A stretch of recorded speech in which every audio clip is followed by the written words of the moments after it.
దేవుళ్ళకి ఇన్ని నివేదనలా అని కొందరంటారు. ఆ ప్రశ్న వినగానే మనకు నవ్వొస్తుంది. కానీ ఆ సందేహం వెనుక ఉన్న అజ్ఞానాన్ని తొలగించాలి.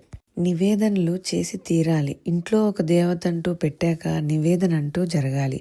దేవతను ఇంట్లో స్థాపించాక ఆమెకు ఉపచారాలు చేయకుండా ఎలా ఉండగలం? మనిషిని ఇంటికి పిలిచాక భోజనం పెట్టకుండా ఊరుకుంటారా? అలాగే దేవతను కూడా ఇంట్లో ఉంచాక నివేదన ఎందుకు చేయకూడదు? మహాత్ముడండి సిద్ధపురుషుడు మా ఇంటికొచ్చాడు. యతీశ్వరుడు చాలా సంతోషం. భోజనం పెట్టడం మానేస్తామా? మనం చేయవలసింది చేయాల్సిందే. పైగా దేవతలకు కూడా అన్నం చాలా గొప్ప విషయం. అన్నాన్ని నివేదన చేసేటప్పుడు దానికి ఒక శక్తి వస్తుంది. మామూలుగా వండుకు తింటే వేరే విషయం. సూర్య నమస్కారాలు ఉన్నాయి, చేస్తే ఆరోగ్యం చాలా మంచిది అని తలుపులేసుకొని చేస్తే ఏం ప్రయోజనం? ఎక్సర్సైజ్ లాగా. వాటి పేరే సూర్య నమస్కారం. ఆ కిరణాలు పడినప్పుడు ఉండే శక్తి వేరు. అందుకు పెద్దవాళ్ళు ఏం చెప్పినా చాలా విశేషం ఉంటుంది. అయితే దేవతలు ఎప్పుడూ కూడా దర్శన మాత్ర సంతుష్టులు. మానవుడు తింటే సంతోషిస్తాడు, దేవత దర్శిస్తే సంతోషిస్తుంది.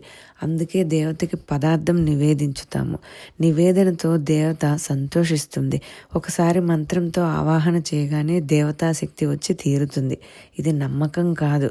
చాలామంది అంటుంటారు విగ్రహారాధన మన నమ్మకం అని. విగ్రహారాధన నమ్మకం కాదు, సైన్స్ అది. ఆ విగ్రహ కల్పంలో ఒక శాస్త్రం ఉంది. దానిని పూజించేటప్పుడు మంత్రంతో ఆవాహన చేస్తాం. మంత్రంలో దేవతా చైతన్యం ఉంటుంది కనుక మంత్రం అని ఒక పువ్వో దళమో పెట్టగానే దేవతా శక్తి వచ్చి కూర్చుంటుంది. అప్పుడు ఆ దేవతకు చేయవలసిన ఉపచారములన్నీ చేయాలి. ఆ చేసేటప్పుడు నివేదించుతాము. అప్పుడు ఆ దేవత దృష్టి పెడుతుందట.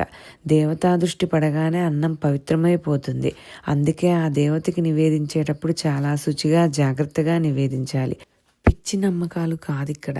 అలాగే దేవతకి ఏ పదార్థం పెట్టాలో నియమం అది. దేవతల తత్వం ఏమిటి? మన తత్వానికి పశువుల తత్వానికి తేడా లేదు. అలాగే మన తత్వానికి దేవతా తత్వాలకి చాలా తేడా ఉంటుంది. శాస్త్రంలో ఏది వాళ్ళకి నివేదన చేయాలని చెప్పారో అదే చేయాలి. ఒక దేవతకి నివేదించిన పదార్థం ఇంకొక దేవతకి పెట్టకూడదు. పైగా పెట్టకూడనివి కూడా ఉంటాయి. గణపతి విష్ణు స్వరూపమైన ఆయనకు తులసి వేయకూడదు. ఆదిత్యుడు శివస్వరూపమైన మారేడు వేయకూడదు. ఆ రూపంలో ఉన్నప్పుడు అవి నియమాలు.